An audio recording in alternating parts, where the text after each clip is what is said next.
Today we're taking a deep dive into the world of televisions, and to help us navigate the waters of specs and features, we're joined by Which expert Martin Pratt, who spent countless hours staring at screens, all in the name of testing. So Martin, how did you get into becoming a TV expert? Do you just really love TV? I really love tech, and I think TV is sort of the most prominent piece of tech. I think it's most exciting. Everybody's got one. It's a technology that moves quite quickly, so there's always a lot to talk about. And what does your day-to-day look like on the job? Is it just hours of you getting to watch TV on company time? Because that sounds pretty great.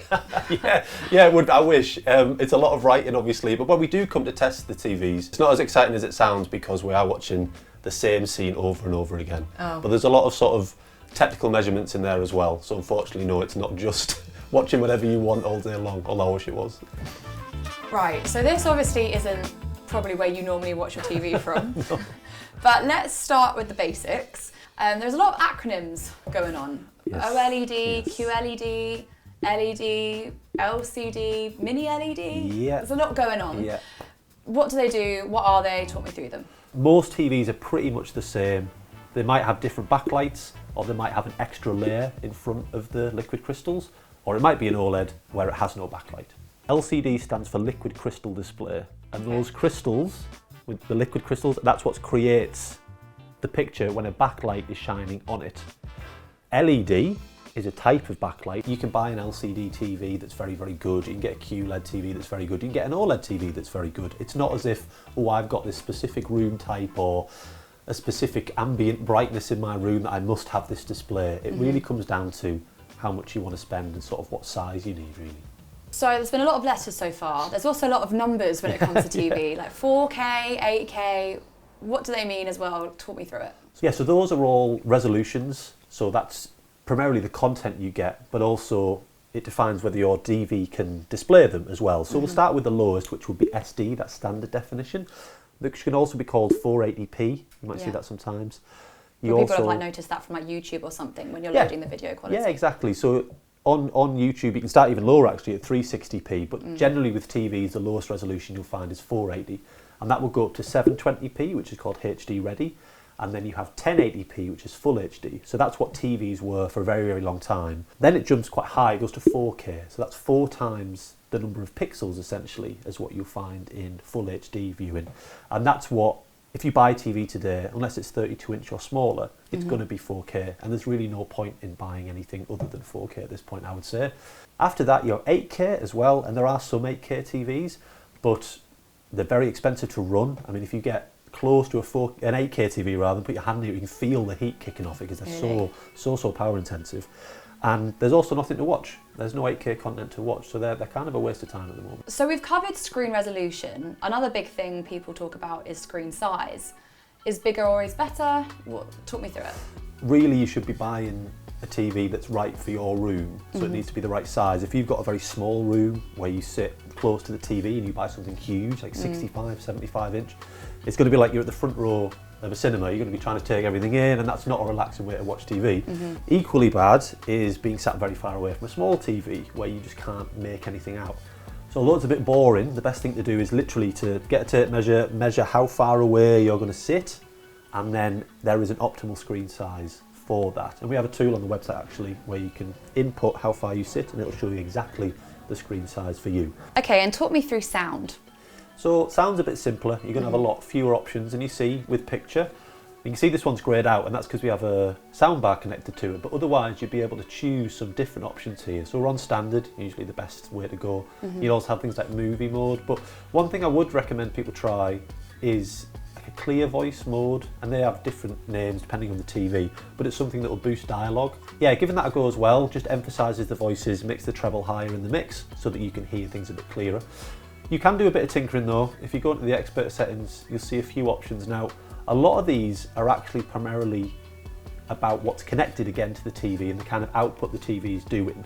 But you can also tweak things like audio delay, like if you're noticing that the picture and sound don't sync up, you can make changes like that. But realistically, it's way, way simpler than picture. You've got a lot fewer options here than you would when you're tweaking the picture quality. And obviously you've got a soundbar. Are they worth investing in? Absolutely. I mean, if you want more cinematic sound, or even if you're just not that happy with the sound that comes from your TV, then yeah, a soundbar is absolutely going to make a really big difference. But it's not essential. Like, I wouldn't buy a TV and immediately buy a soundbar before I'd even set it up, because like I say, some modern TVs sound fantastic and do very good sort of positional sound as well. So see if you need it first before you buy it. Absolutely. Right, let's talk money. TVs can obviously range from hundreds of pounds to thousands of pounds, but what are the things that people should be budgeting for other than that? I mean, the good news is honestly nothing. Oh. Once you've bought your telly, you're pretty much done. I mean, it comes with what you need. You've got a remote, you've got your power lead, everything's there. You might want a wall mount, but if you're not interested in that, then there's no point in getting one, you know. The only thing I'd maybe recommend to people, especially if it's their first 4K TV maybe, is to subscribe to a streaming service, probably Netflix or Amazon Video. That's where you're going to find the most 4K content, because you really do want to make the most of it, I think. So the most popular brands, and the brands that you see the most TVs of these days, are LG and Samsung. They have really, really big ranges. They have the lion's share of the market in the UK at least. But there's still some sort of legacy brands that make very, very good TVs too that people should consider. So Sony and Panasonic. And then there's also some cheaper brands that are starting to make a bigger name in the UK. So Hisense is probably the most notable one. And what features are adding most to the cost? It's probably the screen, actually. If you buy an OLED TV, you're going to have to spend a lot more than if you buy an LCD TV, typically. Those are usually the cheaper models.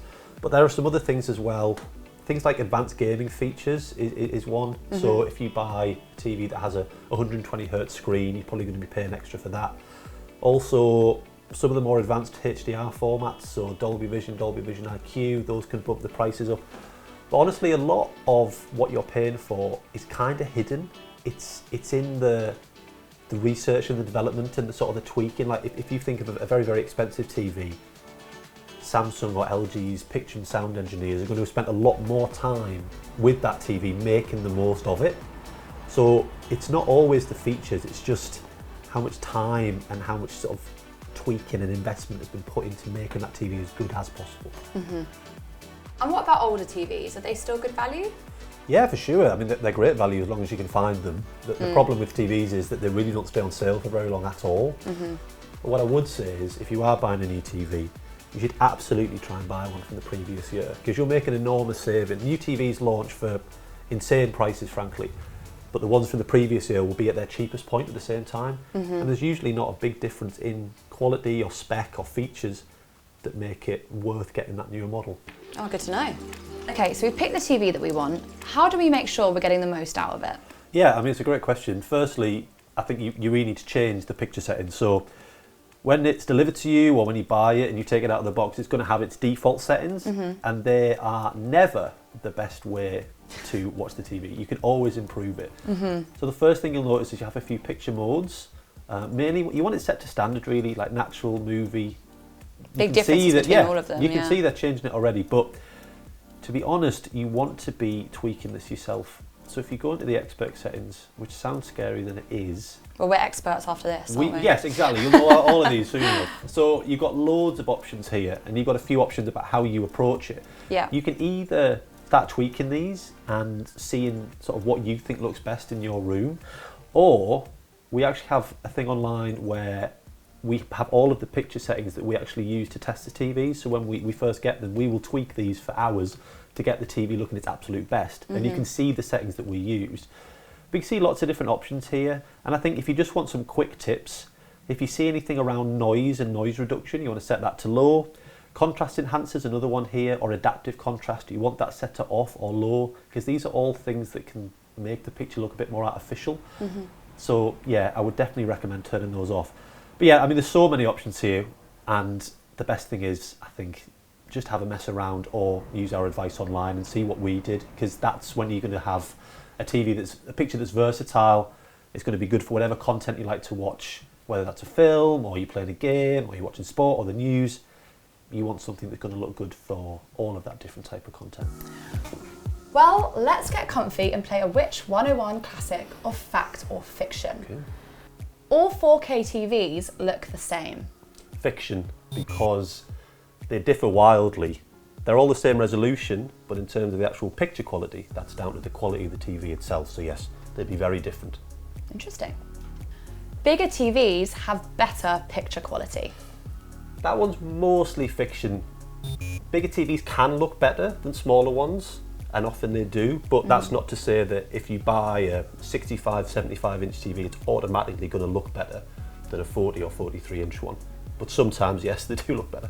TV refresh rates are only important for gaming. That's fiction as well. They're mostly important for gaming. So if you have a high refresh rate screen, say 120, 144 hertz, that's how many times the screen can literally refresh the image per second. And that's mostly useful for games consoles, but TVs for some content can artificially add frames in to make things look smoother. So if you're watching sport, for example, and you've got a 120 hertz TV, your TV can sort of artificially insert frames, make it look a bit smoother. So it can benefit other types of content, but it is most useful for gaming, definitely. OLED TVs are the best. Fact. Yes, they are better. But backlit TVs are still very good. There are really, really good backlit TVs, but high-end TVs tend to be OLEDs. They aren't the only good TVs out there, but there are clear benefits to OLED tech. A slightly concerning one. TVs track what we watch. I'm sad to say that is fact. But it's not as if they're not watching you per se. There's not cameras, although some TVs did used to have cameras on them, but not anymore because people didn't like it. But yes, there's a thing called ACR, or automatic content recognition, where the TVs are essentially looking at what you're looking at and then selling it to people or using it for their own internal research and deciding what to recommend to you, what to advertise to you. So it's worth looking in your terms and conditions for all TVs really, and just have a look at what you can turn on and off, because sometimes it's mandatory. Sometimes you have to accept all these terms to even access the smart TV function, but often you can turn certain aspects off. But yes, automatic content recognition, very, very common. Right, well, myths busted. Now let's talk about how to look after your TV and how to fix things when they go wrong. So what is the lifespan of an average TV, and how do you know when it's time to replace it? Well, TVs are actually really reliable, so they don't tend to go wrong. So really when you should replace it is almost when you're not happy with it, I suppose. Typically I reckon maybe 8 years. You can keep them quite a long time before you're really going to see a significant improvement when you upgrade it and buy a new one. But it's pretty unlikely to go wrong. And if something does go wrong, how do you know when it's okay to repair it instead of replacing it? This is quite a tricky one actually, because TV problems are quite hard to diagnose, particularly yourself. And often the problem can be quite severe, because TVs are essentially just a big screen, motherboard behind it with everything connected up. Yeah. And if something's gone wrong with that hardware, it usually requires the whole thing to be replaced. So often, unless the problem is very minor, like maybe a problem with the remote, or even something you can live with, like a little rattle in the speakers, you're more likely to end up requiring a replacement, I think. And speaking of the screen, what is the best way to clean it? Some like screen cleaning solution can be okay, but some brands actually recommend you don't even use that. Oh wow. So it's always worth checking the instructions or checking the manufacturer website. Definitely not any like kitchen cleaners or anything like that. Keep it nice and simple. Oh yeah, just a little microfiber cloth will usually do. So we've learnt a lot today, but what would you say are the 3 most important things we should know before we buy a TV? You have to buy a TV that's the right size. You don't want something too big, you don't want something too small. You should consult Witch's reviews for sure, As because always. it's a really expensive purchase and you don't want to get it wrong. So you can get really good quality at lower prices, and you really don't need to spend big for features you don't need. Well, from flickering screens to stunning smart displays, televisions have certainly come a long way. But as we've seen, there's more to finding your perfect TV than getting the highest resolution or the biggest screen. This has been Witch 101, practical advice powered by testing. And if you found this useful, make sure to subscribe and check out our next episode.